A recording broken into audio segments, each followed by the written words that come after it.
Reggae Just Extra with Ras Dennis. Take a ride, here comes the stagecoach. Whoa. On May 4th, 2004, Clement Coxsone Dodd passed away from a heart attack at the age of 72. Don't you kill your brother, man, don't you shoot your brother down. Yet, musician Horsemouth raised a critical point about the circumstances surrounding Dodd's death, suggesting that proper medical care might have made a difference. Man, take a ride. He recounted, "I was the last drummer when Coxsone died. Take a I witnessed his final moments and saw his eyes fade. Despite the many people gathered around him, their actions fell short. Instead of rushing him to the hospital, they were distracted with making tea." Horsemouth shared his deep grief, saying, "I was devastated when he passed away. We rushed him to the hospital, only to hear the heartbreaking words that he was pronounced dead. After that, we went to the police station. He was in my friend's car, and as I glanced at the boss, tears welled up in my eyes. The weight of that moment was almost unbearable." Dodd was a visionary who played an instrumental role in shaping the careers of virtually every internationally acclaimed reggae artist. He was among the first to record local talent and was a key force in the rise of ska music. With over 50 years dedicated to reggae, his impact on Jamaica's musical landscape, from his legendary Studio One recording facility, is simply unparalleled.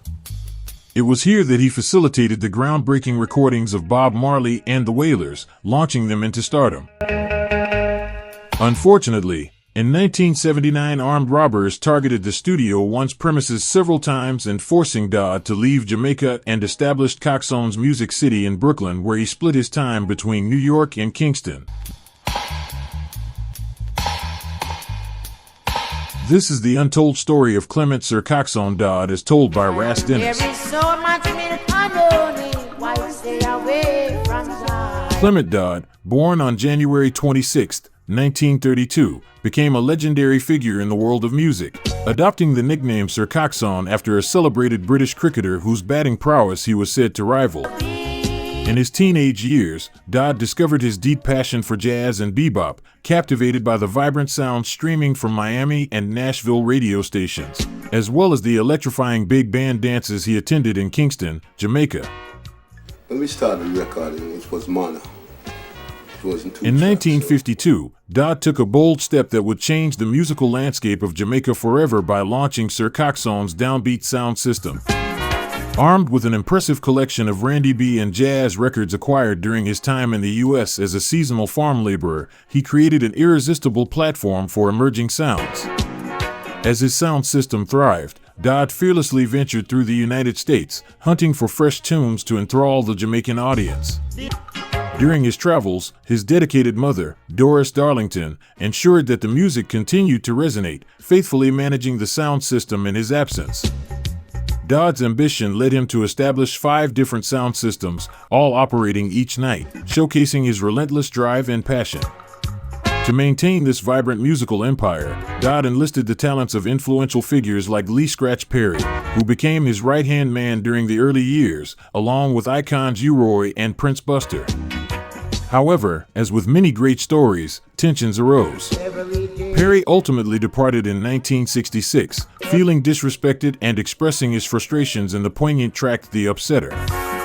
Dodd's remarkable journey not only highlights his indomitable spirit, but also marks him as a transformative force in reggae music, forever shaping its rich history.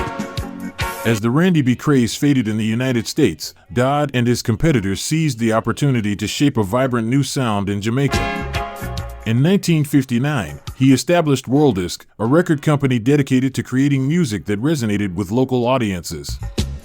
By 1962, Dodd had already produced the acclaimed jazz album I Cover the Waterfront on the Porto Jam label, featuring talented musicians like Roland Alfonso and Don Drummond, both of whom would soon help pioneer the Scatolites, one of the most influential ska bands.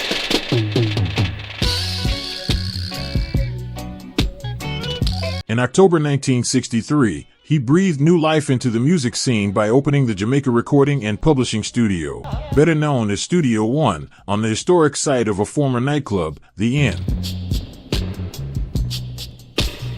Studio One quickly became the birthplace of groundbreaking music. Dodd recognized the extraordinary talent of Bob Marley and the Wailers, signing them and nurturing their gifts. He didn't just guide Marley, he became a father figure, offering him not only mentorship but a place to live. When Rita became pregnant, Dodd wisely advised Marley to marry her and even purchased a suit for the occasion, demonstrating his unwavering support for the young couple. Although rocksteady briefly took center stage in 1966, overshadowing Dodd's work, the dawn of reggae in 1968 marked a triumphant return for him. He produced enchanting recordings from artists such as the Heptons, the Abyssinians, Bob Andy, and Marcia Griffiths. Additionally, the talented organist Jackie Mittoo, who orchestrated many of these masterpieces, also carved out his own legacy with memorable instrumental hits. Dodd's passion and vision effectively transformed Jamaica's music landscape, solidifying his status as a legendary figure in the industry. In the vibrant landscape of the early 1970s, Coxsone Dodd emerged as a transformative force in the world of reggae, propelling Dennis Brown's career while boldly exploring the realms of dub music.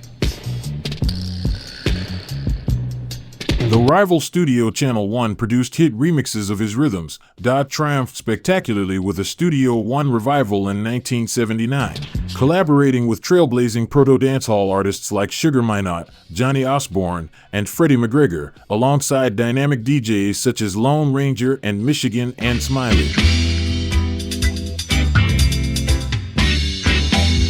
What set Dodd apart was his visionary approach.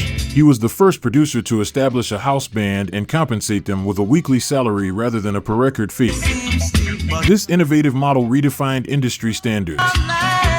Unfortunately, armed robbers targeted the Studio One's premises several times in 1979, forcing Dodd to relocate Studio One to Brooklyn in New York, where he continued to create powerful music throughout the 1980s and early 1990s.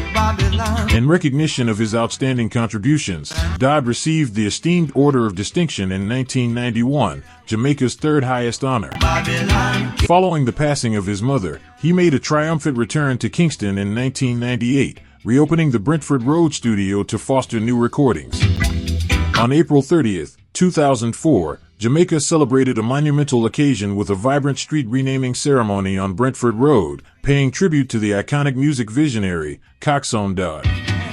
In a heartfelt gesture, the bustling thoroughfare at the city's core was transformed into Studio One Boulevard, honoring Dodd's groundbreaking recording studio and record label that shaped the essence of Jamaican music. Tragically, just 4 days later, on May 4th, 2004, the music world lost a true legend when Coxsone Dodd suffered a fatal heart attack at Studio One and was pronounced dead at the hospital. His remarkable legacy lives on through his beloved wife Norma and their children, together ensuring that the rhythm of his life continues to resonate throughout the ages. That's it for this episode, and thank you for watching. Don't forget to subscribe, give a thumbs up, and leave a positive comment in the section below, and I'll see you again very soon for another interesting video. Many thanks for watching Reggae Just Extra with Ras Dennis.